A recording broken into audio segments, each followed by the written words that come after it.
breaking news today. Please subscribe and then check notification box to get all breaking news alerts.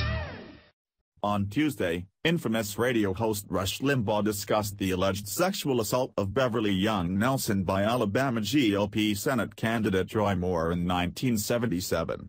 Limbaugh appears to have caught Nelson in a huge lie, which proves Moore's innocence. This changes everything.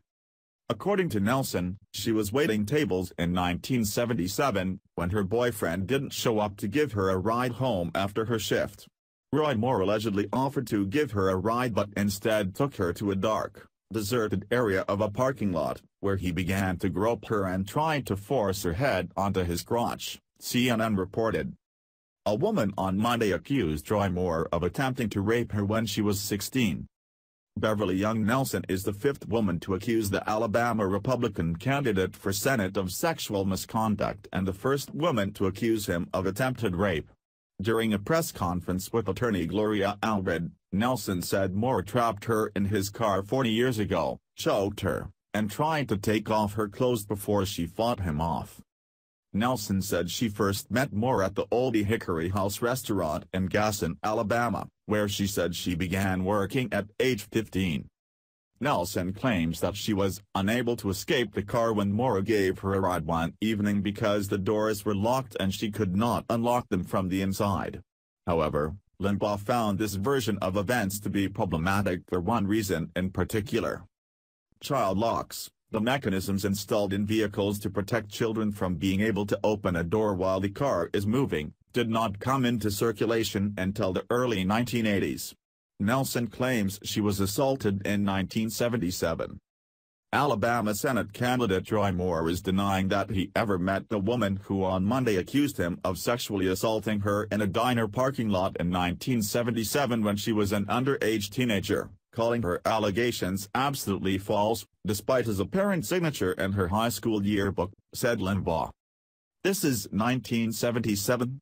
Somebody tell me, in 1977, were there child locks on the door?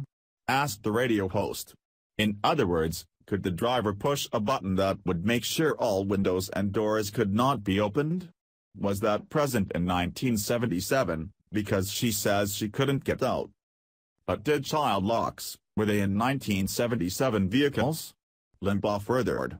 I'm trying to remember what I had in 1977. I had a Pontiac. Well, it was a pretty big Pontiac. The car I had didn't have them in there. But I didn't drive every car that's out there. You know, the button on the driver's side where you can flip it and nobody can open a door, Limbaugh continued. It's to protect kids from opening windows and doors when the car is moving, Limbaugh explained. But if that wasn't present, he then apparently received confirmation that it wasn't until the 1980s that car manufacturers began installing child safety locks in vehicles.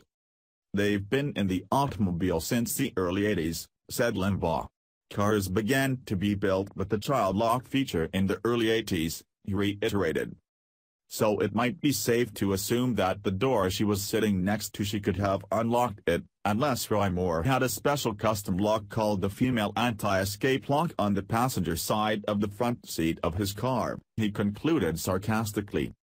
Does this prove unequivocally that Roy Moore is innocent? His opponents will say it does not. However, it adds to the already mounting evidence that seems to show his accusers may be fabricating their stories. It remains of the utmost importance that we allow all of the facts of this case to come out before passing judgment on a man who has been completely above reproach up until this point in his career. Share the story and leave a comment by clicking one of the buttons below. Follow us on Facebook at Mad World News.